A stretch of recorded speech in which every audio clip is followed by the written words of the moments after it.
I want to speak with you about the Torah portion and the relevance of these long passages about sacrifices and things like that. You know, and I'm speaking generally about the book of Numbers has passages like this. So it's not specifically, Dave already talked some about one of the most important dimensions in our Torah service, and that is a certain flexibility with the halakha and how God will reserve the right for himself to change his mind and do things a little bit differently and adapt to the current circumstance.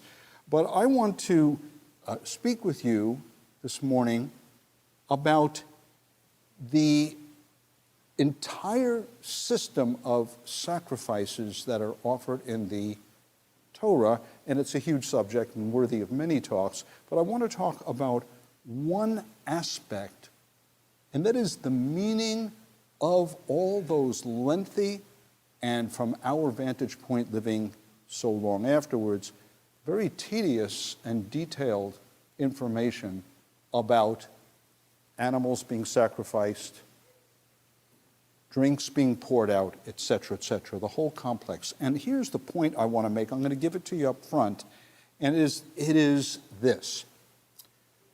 Get into the habit of giving. Get into the habit of giving. Now, how does this arise from, as we reflect on this entire complex of detailed information found in Leviticus, and then again in the book we've been in Numbers.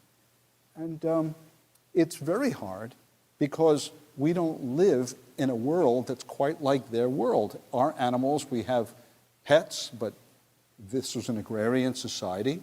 This is a society where animals were just commonplace, and where in the societies round about, the idea of offering sacrifice to their pagan deities in many cases, but nonetheless this concept of offering sacrifice to the real God was prominent and understood, but we are very detached from it. I think about the fact that, Sue and I read the Daily Devar most every day, and I hope you will too. I'm going to tell you, there's a lot of value to reading through the entire Scripture over a couple of years. It's set up for 2 years, because you're reminded of things that are so easily forgotten, but yet which are important if you just are very selective about your reading. So it has tremendous value at that level. But I know when we come up to those long, extended passages of sacrifices, it's so easy to tune out. And I just offer this as a recommendation. Don't feel you have to study and read every word. Skim and get the basic idea if you just don't have the patience or inclination to read all of that.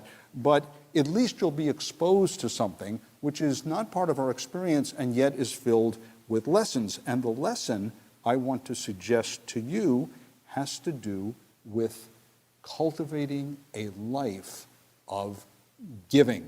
That's what we're talking about today. So the idea in the sacrificial system was to make a sacrifice of something that you'd value, because back then there were no bank accounts.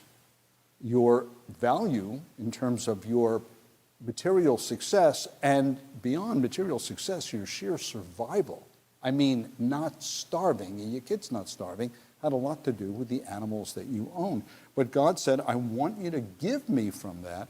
And I believe that he's cultivating in Israel and us this philosophy, not philosophy, that's too cold a term, this way of being where giving is built into the system, sacrificing something that's important. So I'll tell you a story. And I don't generally like to tell stories about our experience because, I don't know, somehow, that can come across as self-aggrandizing or something. I don't like that. We're all in the same boat together. But something did happen the other day that I wanted to tell you about. And that is that Sue and I were driving back from the UMJC conference. We took the auto train from Orlando, Florida to Virginia, and from there we were driving home. And we stopped for lunch at a place in New York, and and we went for lunch. And we went to a Chick-fil-A, which I don't know if I've ever been to Chick-fil-A, but anyhow, there wasn't, Chipotle, it wasn't Chick-fil-A, what am I saying? Chipotle, that's right. Thank you, Sue. I need you to, I'm not a great detail guy, so feel free to call out and okay, yeah, you will, I know you will. So anyhow, there we were at Chipotle, I don't recall ever being there before, and we sat down to have a salad, and a young man came up to us and said, do you have any money? And not an uncommon thing to experience in a city, and we were in a city. And so I reached for my wallet, and I was going to give him a few bucks. And I said to him, not for drugs, man. And Sue said, why don't you just take him to lunch? And so I thought, yeah, that's great. So we walked on to the end of the line where salads and other tacos and whatnot would be made. And we started to talk. And he said I had been a dishwasher. He says he was a dishwasher, and he had a sister. I couldn't make out everything he said. It was actually a little difficult. And then I noticed that he had a clubbed hand. So he had a real difficult thing to live with. He said, but he had been a dishwasher. And he's online getting his food. And then a little while later, I checked with him, do you have enough money? And he said, yeah, I've got enough money. And then, right after that, another young man who had been sitting there came up to me. Come up to both of us or to me? It was mostly me. Anyhow, he said, and I quote, that was the nicest thing I have ever seen. That's an exact quote. Now, frankly, in the moment, thank you, that was very nice to say. I didn't feel like it was any huge deal, to be quite honest. Just treated a guy to lunch, and it turned out to be a guy who, I don't know a thing about him, but he didn't get drugs, and he had lunch, and he seemed like an earnest person. It was not a big deal, but it's amazing the effect of just cultivating an attitude of giving, which in this particular case we exercised. And really, in my own life, it goes back, I remember being at it became our very first congregation. It was a church in Ithaca, New York, where we were in undergrad school. And I remember they had this thing where they would pass around a plate, a common convention, and I just would empty my wallet, just empty it of any bills that were in there. Now, that wasn't much, believe me. And it wasn't a huge sacrifice, because when you're in college, you flash your meal card in the cafeteria and you're okay. It's different than later on when you have all kinds of expenses to make, and it's not quite so easy. But still, we just cultivated this attitude, and frankly, for the past 50 plus years, we have always tried to be faithful in terms of giving to the congregation here, and etc. And all of that is difficult nowadays for folks because of creeping inflation. Do you know what I mean by that?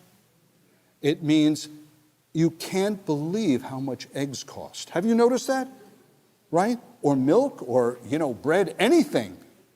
And that has to do with just the value of every individual dollar worth less, so therefore it takes more of them to buy things. And it's a complicated problem, but it just shows us that this Torah mentality of taking something valuable to you and giving it to God, although there are many elements, many symbols inherent in that act, like those sacrifices ultimately point to the quintessential sacrifice, Yeshua, right? But we're not talking about that particular thing. We're talking about an approach to life which says, I am so thankful for the privileges extended to me and to you and to all of us, that I am going to cultivate a generous spirit, even to the point of allowing an element of insecurity, because it's got to cost you something. It's really very important. And in Jewish thinking, this idea manifested primarily or expressed primarily in terms of taking care of the needy. Hugely important expression of this value. So God says, commentary on it, God desires mercy. God says, I will have mercy and not sacrifice. Well, it doesn't mean don't sacrifice, because obviously that's part of the whole system, but he wants it to be motivated by love and goodness and a desire to do good. And I love this rabbinic quote from Midrash Tehillim: God desires not sacrifice. It's a kind of an ad lib or a play on Hosea 6. God desires not sacrifices, but hope. And I like to think that in that restaurant, there was just a little bit of hope for these two men that, wow, not everyone is a predator, not everyone is out to use me, but there can be people who respond to God. We do it imperfectly, but you try and do it, and I commend it to you. So, in conclusion, let me just encourage you all. Get into the habit of giving. It is the only way to live. Shabbat Shalom, everyone.